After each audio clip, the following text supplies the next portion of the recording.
एउटा कविता सुनाउन मन लागेको छ।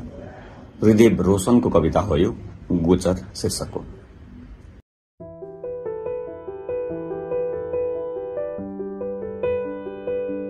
जहाँसम्म आउन सक्नुहुन्छ तपाईलाई त्यहीसम्मको निम्तो हो। जहाँसम्म आउन सक्नुहुन्छ तपाईलाई त्यहीसम्मको निम्तो हो। जहाँसम्म जान सक्नुहुन्छ त्यहीबाट बिदाई हो।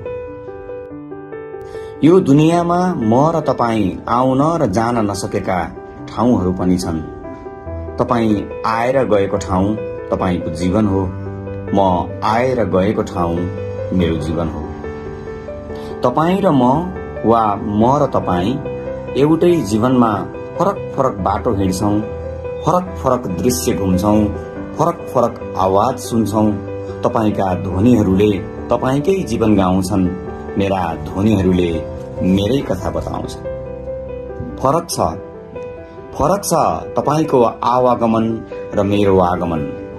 तपाई र म सँगै हिँड्यौं भने तपाई भित्र एउटा अर्को ब्रह्माण्ड हुन्छ, म भित्र अर्कै ब्रह्माण्ड घुम्छ। हामी एउटै बाटो हिँडेर पनि फरक फरक ब्रह्माण्ड घुम्छौं। तपाईले सुनेको जीवन र मैले सुनेको जीवन फरक छ। तपाईले घुमेको जीवन र मैले घुमेको जीवन फरक छ। म हिँडेको पथ तपाईलाई गलत लाग्न सक्छ, तपाई हिँडेको पथ मलाई निराश लाग्न सक्छ। तपाईको विवेकको धरातल चतुरहरूको चाकरीद्वारा सिर्जित हुन सक्छ, मेरो विवेकको धरातल मजबुरहरूको मनोदशाबाट निर्मित हुन सक्छ।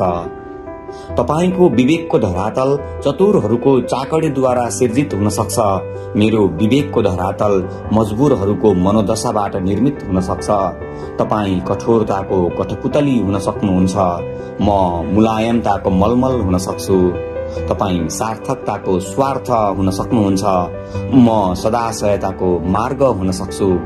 तपाई अभिमानलाई नै अयोध्या ठान्न सक्नुहुन्छ, म समायोजनलाई नै स्वर्ग ठान्न सक्छु। हामी जन्मिएका एउटै ब्रह्माण्डमा जरुर हौं, तर तपाईको अन्त्य आफ्नै ब्रह्ममा हुन्छ, मेरो आफ्नै ब्रह्ममा हुन्छ। म र तपाई, तपाई र म एकै हौं, तर फरक छौं। कस्तो गजब कविता।